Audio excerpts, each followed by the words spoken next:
झी24 तास एक पाऊल पुढे। तमाशाच्या फडावर लावणीनं अनेकांना भुरळ घालणाऱ्या मंगला बनसोडे यांना पिंपरी चिंचवड महापालिकेच्या वतीनं अण्णाभाऊ साठे पुरस्कार देण्यात आला। पाणी पुरवठा मंत्री लक्ष्मणराव ढोबळे यांनी यावेळी मंगला बनसोडे आणि त्यांची आई विठाबाई नारायणगावकर यांच्या कार्याचं कौतुक केलं। या कार्यक्रमामध्ये रसिकही भारावून गेले।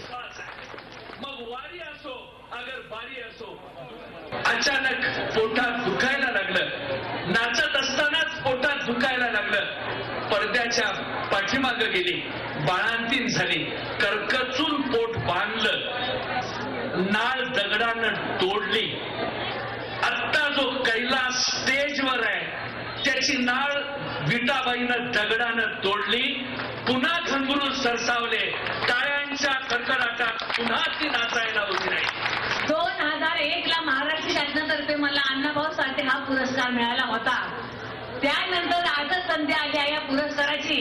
हा एवढा मोठा पुरस्कार हा माझा नसून महत्वाची माझी आई विठाभाऊ नारायणगावकर तिचा आशीर्वाद आहे। झी24 तास एक पाऊल पुढे।